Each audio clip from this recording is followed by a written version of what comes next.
Hi guys, and welcome back for a new Decklog. So this week I played in my local 4 matches, and there you have it. I played this list. I also played a list with your 80 card list. But the thing is, I played the league with it. So I played both versions. The reason why I played this 60 card version is that I don't like playing Yorion IRL. I don't like shuffling 80 cards, even though, um, yeah, even though I should train so I could play the Dual Commander tournaments. But yeah, so I played this version, the Turbo versions, where I did cut all the Temporal Mastery, and I play 4 portents and 4 portents, mm, more lands, added a Ghost Quarter and 2 Lorien Revealed. What did I cut? Also, yes, the Uro and the Brain Surge. So honestly, this is the most lean version. There is no no spice at all, nothing. This is just straight up the best stuff. So I'm gonna explain what I did. I'm gonna count. What is the word? I don't remember, but I'm gonna log uh, report what I did in the local. So first match I play against, and I did record this match because I bring a camera to record matches and to test. I was the first one to play. So first round I played against Cloud Post. It's a I don't know. It's a bad matchup, but I think it's a bad matchup since you just auto lose the first game, especially with this deck. So just auto lose the first game. Uh, yeah, there is a world where you can win where the opponent does nothing and you triple beanstalk them. I did triple beanstalk them, but they're tough, so I died basically. But there is a world where you can go through a deck so fast and they don't have too much, no Miko spawn basically, that you can get the Ghost Quarter and start Ghost Quarting them. But yeah, only one on a turn with the blessing. Well, it's not feasible in game one. In game two and three, so game two, just Harbinger them and it was game. And the game three, it was weird because I did side out every single Terminus and every single Sword to Plowshare, and he's um, just played 2 Elvish Reclaimer and a Bobo, so uh, awkward. But I did manage to win, even though he probably misplayed and he could have maybe won the game. I don't know how exactly, but yeah, but to be fair, that was close because I did not find any Harbinger. The three were in the last 20 cards of the deck, so when this happens, it's pretty hard to play, even though. Um, but the consign to memory really helped in this regard, and I managed to finally find the Harbinger and win the game.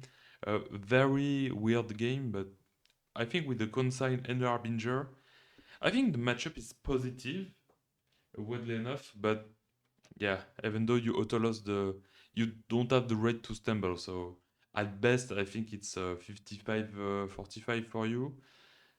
Yeah. Second match, I played against Ruby Storm. I lose the first one. I kept a light hand on interaction. Basically, I had nothing but only cantrips, and yeah, the cantrips did not find any forces. So happens.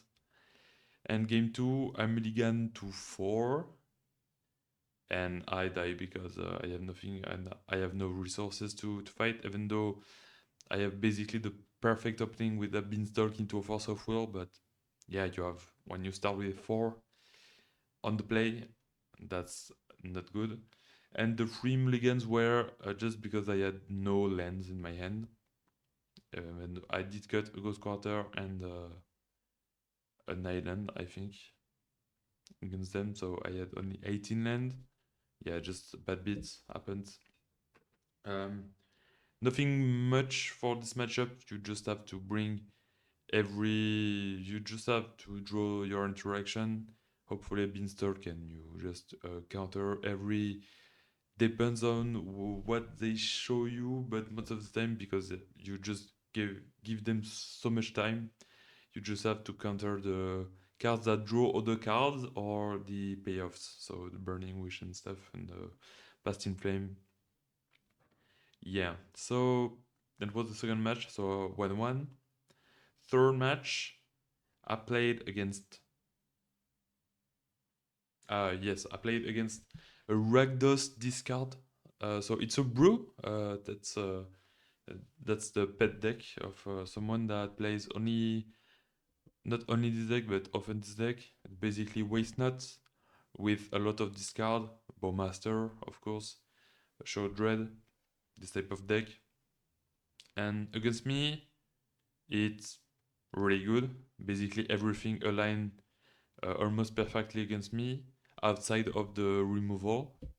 Um, and yeah, first game I just get triple waste nuts plus discard. He just go off. And game two, I think I win. I barely win. Do I win? I don't remember exactly. But the last game, yeah, it was the last game. Uh, Very hard game. I did bring in the entreats, so one entreat, but I did side out the blessing and what did I side out? Well, blessing is the most important card, and a ghost quarter. Yeah, that's the card I side out, and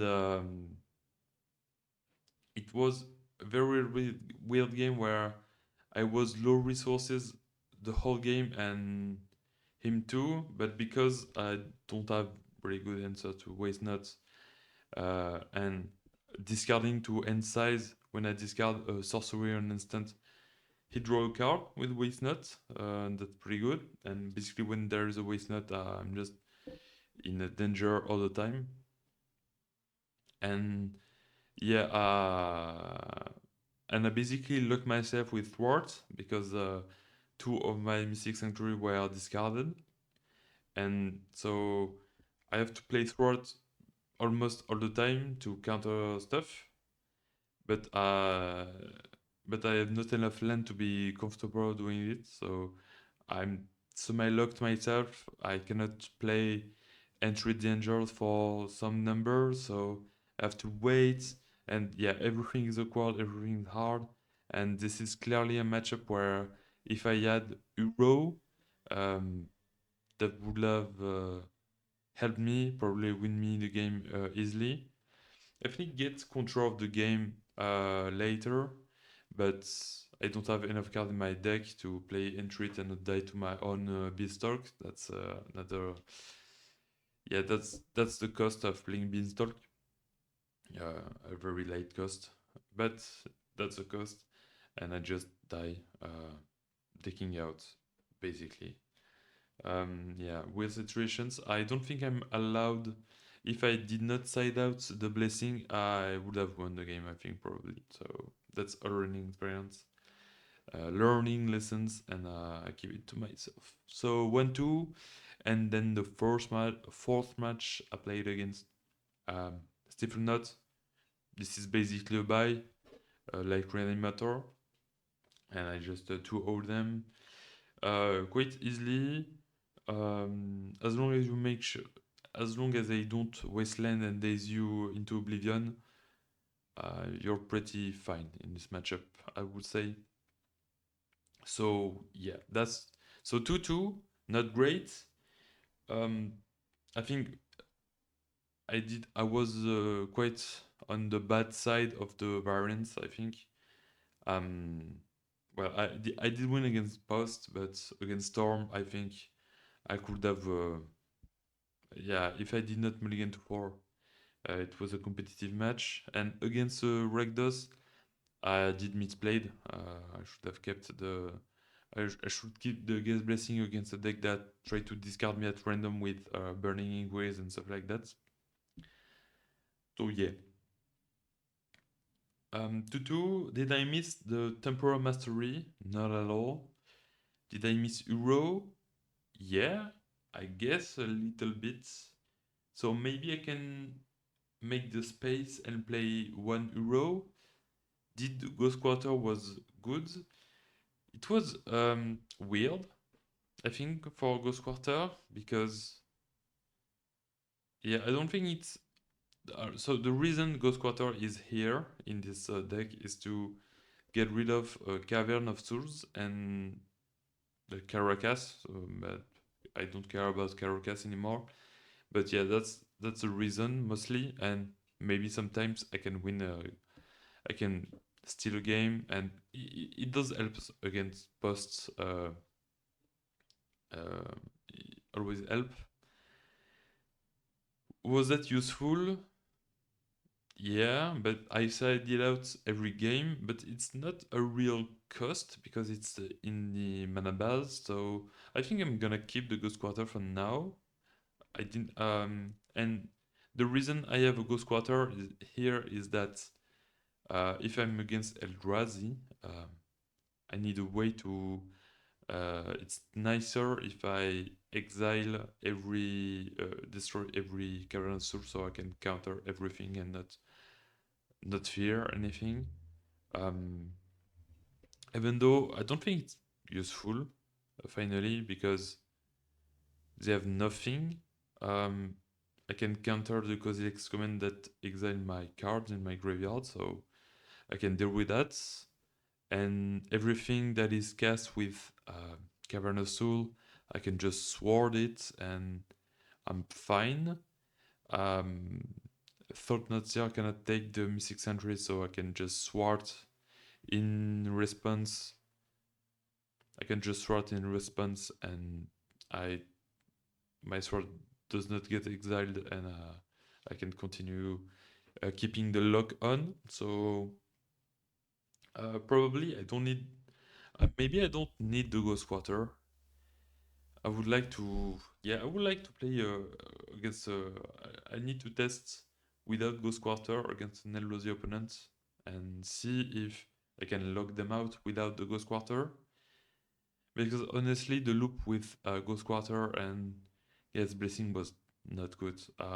It's so slow. I don't think it's useful at all. And so maybe I can cut the Ghost Quarter and put 1 Euro instead. So for yeah, I guess for 1 Euro or maybe one more Force of Negations, maybe one Consign to Memory. Um, one more dress down, maybe. Yeah, and for thought notes, yeah, I have dress down, so yeah, I think I have everything to deal with Eldrazi. I can even deal with Ulamog. I can just thwart in response and pick up back my lands that are targeted, and I should not have a Beanstalk at this moment of the game. So yeah, I think I'm gonna cut the Ghost Quarter, even though it basically saved me against Post in game 3 in the last game, but I just side the card out every time. And I think Euro is just 1 Euro, just so I can make multiple land drops and make the lock with thwart good, and just only one way to kill my opponent. I don't count on it to kill my opponent if I don't have thwart. But yeah, I think just 1 Euro is necessary at least. So that's my conclusion for the 60 card versions. I think the portent were not really good, but it was better than the. I did not miss the time walk. The only moment I missed them a bit were when I just started out the terminus, and then I don't have much to trigger the beanstalk. To be fair, but That's the only moment. And yeah, the thing I announced where uh, you just play a cantrip and you see auto cantrip, so you shuffle.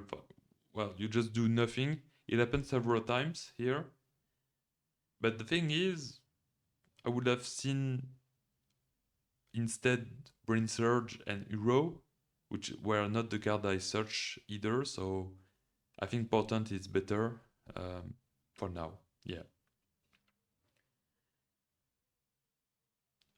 The thing is, for the moment, I'm not gonna play this deck too much anymore. I don't know, but I'm kinda not bored of it, but I don't really. I'm kinda burnout of it, and I don't really want to play uh, this type of control deck with games that never ends for the next big tournament.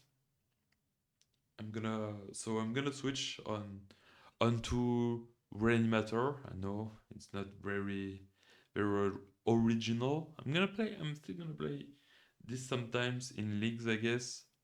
Maybe at my local if I have the feeling for it. But yeah, for now I'm gonna play Reanimator. I think for the next local. So yeah, that was the last update for now for this deck. Hope you appreciate it and see you later.